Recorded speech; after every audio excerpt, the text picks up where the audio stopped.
Hello, my name is Reverend Dr. May Elise Cannon. It's the middle of the week, Wednesday, the 29th of October, 2025.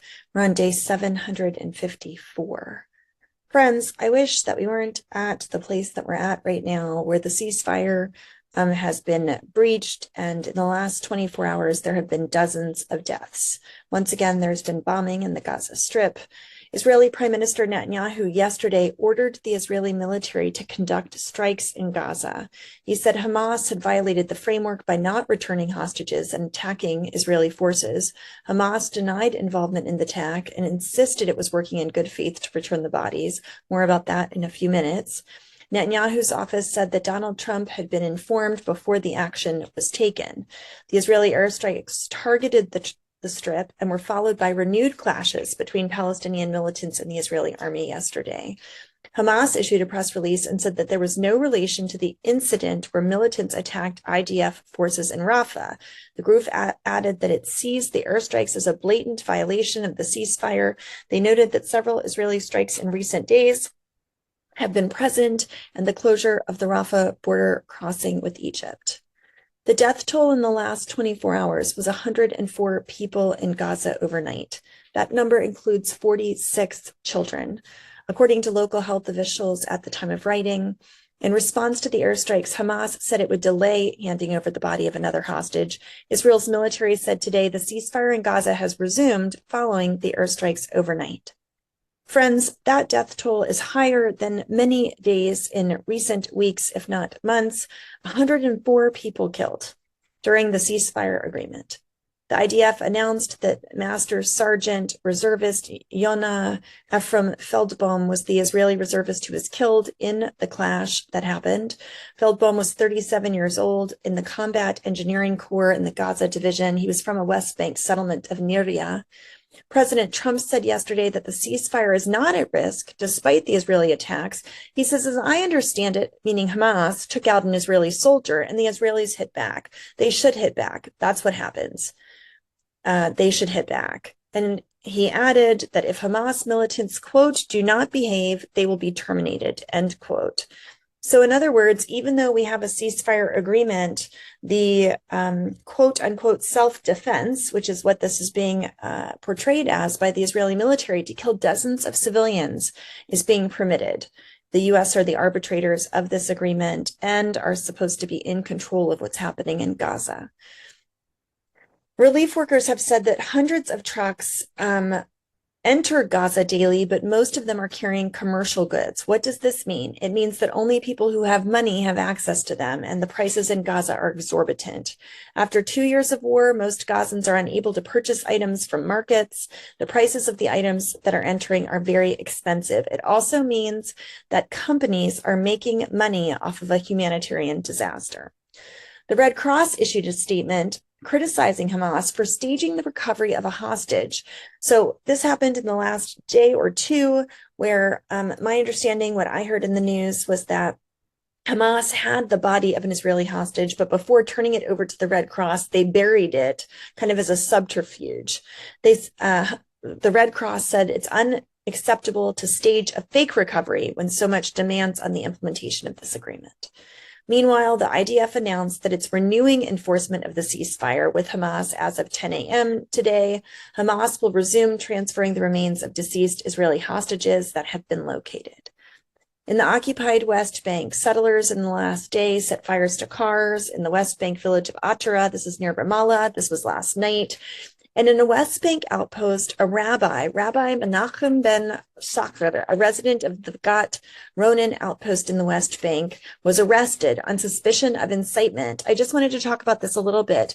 Incitement to violence and racism. His home was searched. Investigative materials were seized. Ben Sakhr is considered a religious authority among the group, that's the extremist settler group, the far-right Hilltop Youth Movement.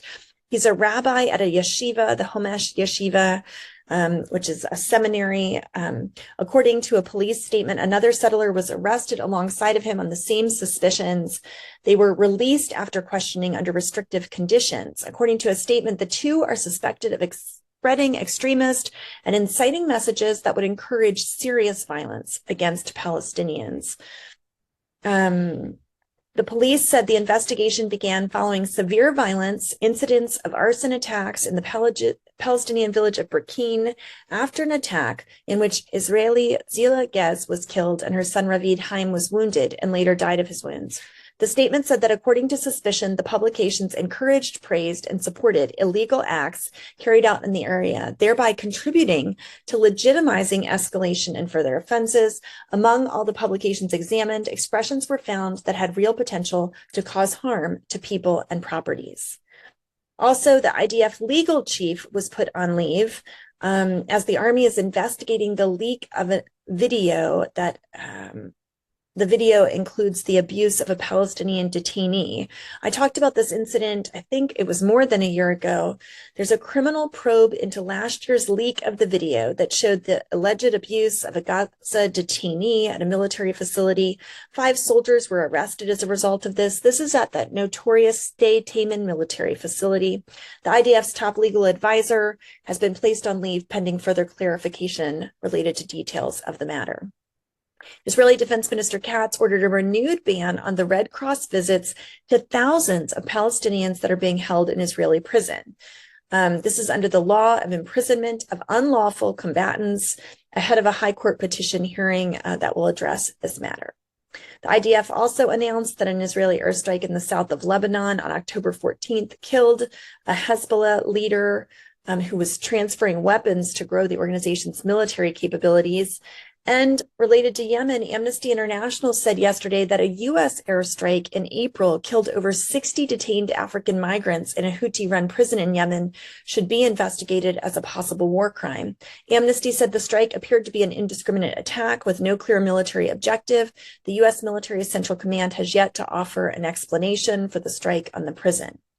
I'm currently still in Rome. I'm here for meetings around Nostra Aetate with Christian and other religious leaders from around the world. I would encourage you to read His Holiness Pope Leo's address that he gave last night for Nostra Aetate. It's the 60th anniversary that's commemorating this historic Vatican interfaith document. I wanted to share with you some of the words of His Holiness. The theme of last night's gathering was walking together in hope. He said 60 years ago, a seed of hope for interreligious dialogue was planted. Today, your presence bears witness that the seed has grown into a mighty tree. Its branches reach far and wide, offering shelter and bearing the rich fruits of understanding, friendship, cooperation, and peace. Honestly, I find these words to be aspirational and not a picture of what current interfaith conversations look like.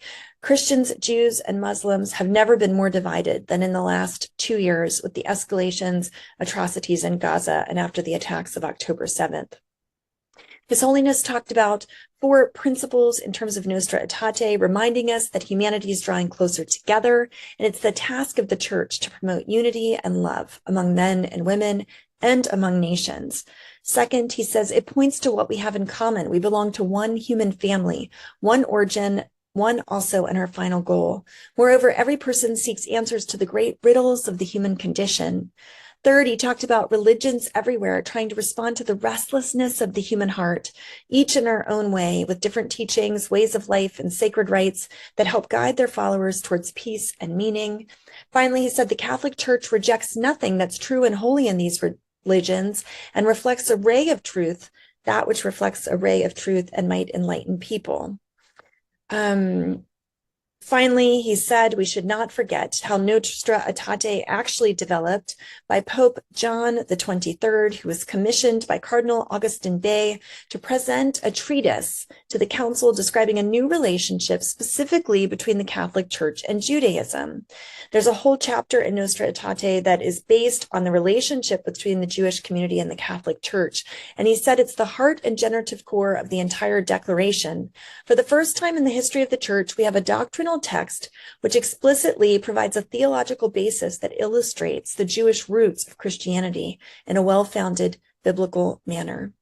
The document takes a firm stand against all forms of anti-Semitism, and there's a chapter in the document that teaches we cannot truly call on God, the Father of all, if we refuse to treat in a brotherly or sisterly way any man or woman created in the image of God.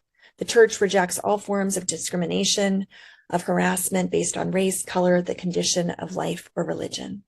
He went on and said, as religious leaders guided by wisdom of our respective traditions, we share a sacred responsibility to help our people break free from the chains of prejudice, anger, and hatred, to help them rise above egoism and self-centeredness, to help them overcome greed that destroys human spirit and the earth.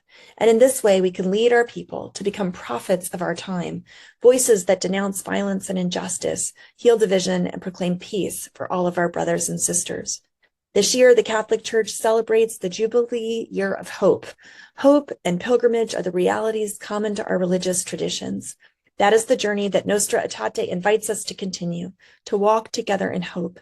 Then when we do so, something beautiful happens. Hearts open, bridges are built, new paths appear where none seemed possible. This is not the work of one religion or one nation or even one generation. It's a sacred task for all of humanity, to keep hope alive, to keep dialogue alive, to keep love alive in the heart of the world. My dear brothers and sisters, at this crucial moment in history, we're entrusted with a great mission to reawaken in all men and women their sense of humanity and of the sacred. This, my friends, is precisely why we are together in this place, bearing great responsibility as religious leaders to bring hope to humanity that is often tempted by despair. Let us remember that prayer has the power to transform our hearts, our words, and our actions in the world. It renews us from within, rekindling in us a spirit of hope and love. We then closed the service as he led us in a silent prayer. My prayer tonight is that God would go before us and that vision that he created, which is quite utopic, that violence might be brought to an end, that all humanity would honor the image of God in one another, that peace might come quickly. In the name of Christ, amen.